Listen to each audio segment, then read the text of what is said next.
ரொம்ப நாள் ஆசை கனவு அதெல்லாம் இருந்துச்சு தான். இதுக்கு பறக்கணும், இந்த உலகத்தை சுற்றணும் அப்படின்னு. ஆனால் இந்த காலமோ கலியுகமோ என்னை ஒரு இடத்துல வந்து உட்கார வைக்கணும்னு நான் நினச்சி பார்க்கல. இந்த பயணம் இதுக்காக இருக்கும்னு நினச்சி பார்க்கல. என்னது, எல்லா ஆணுக்கும் உள்ள ஒரு சிறை வாழ்க்கை தான். சம்பாதிக்கணும், கஷ்டப்படணும், மேல் இடத்துக்கு உயரணுன்றது பேராசையா இல்லை அது ஒரு அதிகாரப்பூர்வமான ஒரு அழுத்தமானு தெரில, இல்லை குடும்பத்துக்காக நம்ம எடுத்துக்கிற வழியான்னு தெரில. அதை கடக்கிறதுக்காக நான் ஓட ஆரம்பித்து தான் ஆகணுன்றது ஒரு வேறு வழியே இல்லாத ஒரு மிகப்பெரிய யுத்தியை கடந்து வரதுக்காக ஏறினது தான். இது ஒரு சந்தோஷத்துக்காக இந்த பயணம் ஏறல. ஆனால் இந்த பயணம் சந்தோஷம் கொடுக்குதா இல்லையான்னு தெரில. இந்த வீடியோ வந்து நான் ஆகஸ்ட் இல்லை, ஜனவரி 26 விடிஞ்சா 25 விடிஞ்சா காந்தி ஜெயந்தி அப்போ எடுக்கிற நைட்டு ட்ராவல் பண்ணுறேன்.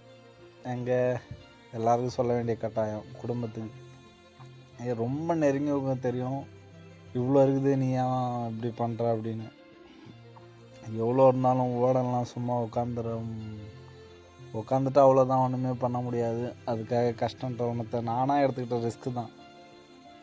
ஆனால் எனக்கு தெரியும் இந்த பயணத்தில் எவ்வளோ வலி இருக்கும், எவ்வளோ இருக்கும், எவ்வளோ வந்து ஆபத்து இருக்கும். இதை நான் வந்து இத்தனை நாள் கழிச்சு போஸ்ட் பண்ணுன்றது நாடோடி பணக்காரன் சேனல் வந்து எனக்கு பிளாக் ஆகிடுச்சு. சரி, அது ஓப்பன் ஆகும் அப்புறம் போட்டுக்கலாம் அப்படின்னு நினச்சி இந்த வீடியோ போடாதே இருந்தேன் நான்.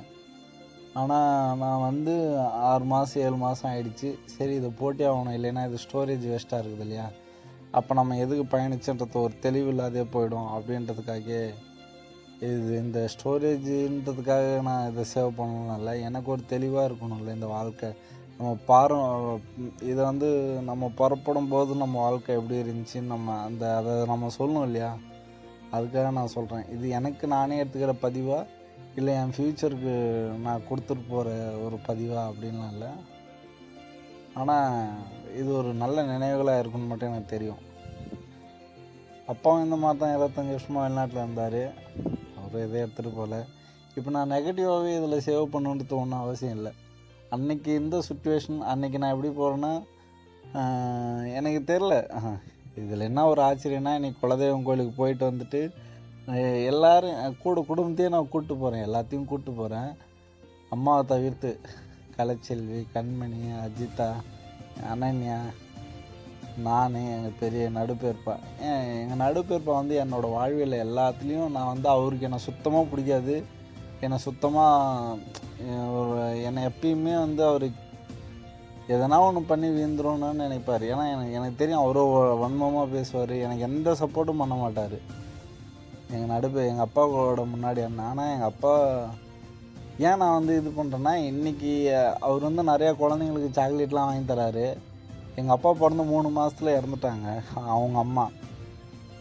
எங்கள் அப்பா ஒரு வேளை காப்பாற்றிருப்பாங்கன்றதால தான் அவர் அவ்வளோ வஞ்சகமாக இருந்தாலும், அவர் வந்து எனக்கு எவ்வளோ கெட்டது நினச்சாலும், மற்றவங்க எல்லாத்துக்கும் நல்லதை நினச்சாலும், ஸோ இதெல்லாம் சொல்லக்கூடாது தான் ஒரு பொதுவான வீடியோவில். ஆனால் நான் ஏன் சொல்கிறேன்னா, ஒருத்தவங்க எவ்வளோ வெறுத்தாலும் நம்ம நன்றி கடனை மறந்துடக்கூடாதுன்றதுக்காக தான் இது சொல்கிறது. அது சாகிற வரைக்கும் நான் மறக்கவே மாட்டேன்.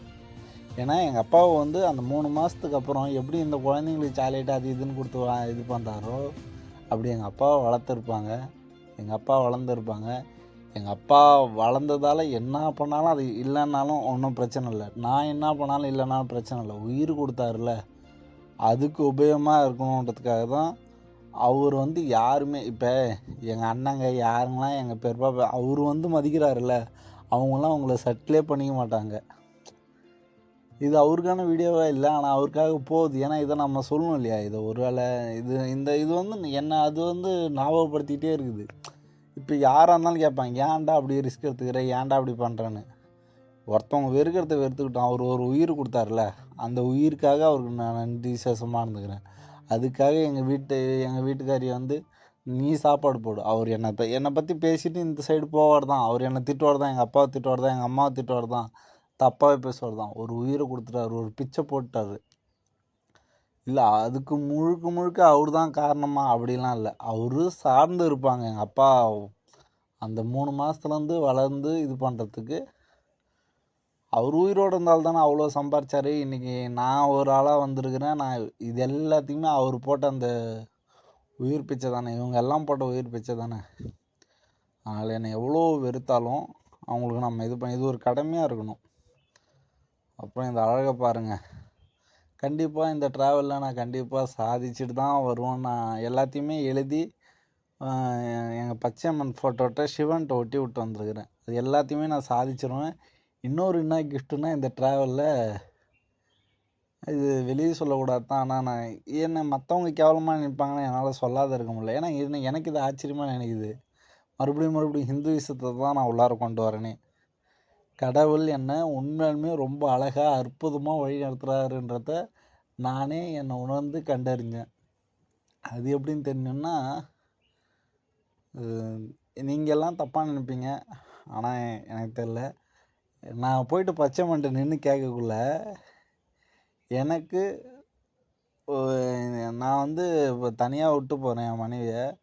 அவளுக்கு ஏன்னா எங்கள் அம்மாவுக்கும் என் மனைவிக்கும் மிங்கிலே ஆகாத கேரக்டரு. என் மனைவி வந்து எதுக்குமே புரிஞ்சிக்காத ஒரு கேரக்டரு. அதுக்குன்னு அவளை கெட்டவன்லாம் இல்லை. அவள் எதுக்குமே ஒத்து வர மாட்டாள். அந்த குடும்பத்துக்கு ஏற்றவளாம் வந்து அவள் ஏன்னா வேறு ஊர், நான் வேறு ஊர் அப்படின்றதால அந்த கல்ச்சருக்கு ஒத்து வரல. அவள் வயசில் சின்னன்றதுக்கு அதுக்காக அவளை போயிட்டு நம்ம திணிக்கிறத விட அதை கற்றுக்கணுன்னா வந்து இன்னொரு வாரம் குழந்த வரும். அனன்யா பிறந்தது நல்லது தான். இன்னொரு குழந்த வரமும் இப்போ கொடுத்துட்டா இந்த ஏஜ்லேயே அது கரெக்டாக இருக்குன்றதுக்காக நான் கடவுள்கிட்ட எனக்கு நல்ல ஒரு ஆண் குழந்த வரம் கிடைக்கணும் அப்படின்னு நினச்சிட்டு நான் வேண்டிட்டு அன்றைக்கி சக்ஸஸ்ஃபுல்லாக 1 வருஷம் காத்திருப்பு தான் இந்த வெளிநாட்டு பயணமும். 1 வருஷம் காத்திருப்பு தான். நம்மளால் முடியாதுன்னெலாம் எதுவுமே இல்லை. எனக்கு தெரியும் இந்த உலகத்தோட வெயிட்டு, ஸ்ட்ரென்த்து, பெயின், மனிதர்களையும் எல்லாத்தையும் தெரியும். இதை நான் கண்டிப்பாக ஃபோர்ஸ் பண்ணி மறுபடியும் திருப்பி அடிப்பேன். கண்டிப்பாக தோந்து தான் போகிறலாம் இல்லை, ஏறத்துக்கான முதல் வெடி தான் தோல்வி. நீங்கள் நம்பினா நம்புங்க, நம்பலாம் போங்க. எனக்கு இருக்கிற வெறிக்கும் சூடுக்கும் அந்த ஃபயர் வந்து என்னை கண்டிப்பாக நான் சுற்றி இருக்கவங்கள நான் கண்டிப்பாக பார்க்க வைப்பேன். அது வந்து எனக்குள்ளார என் தலைக்குள்ளார இருக்கிற ஒரு வெறி. அது வந்து என்னை நிம்மதியாக தூங்க விட மாட்டேங்குது. நான் சாதாரணமாக வாழ்க்கை வாழணுன்னு தான் நானும் நினச்சிக்கிட்டு இருக்கிறேன். ஆனால் இந்த பிரபஞ்சம் வந்து என்னை சூடு ஏற்றிக்கிட்டே இருக்குது. இதுக்கு அக்செப்ட் ஆனவன் இல்லை நீனு.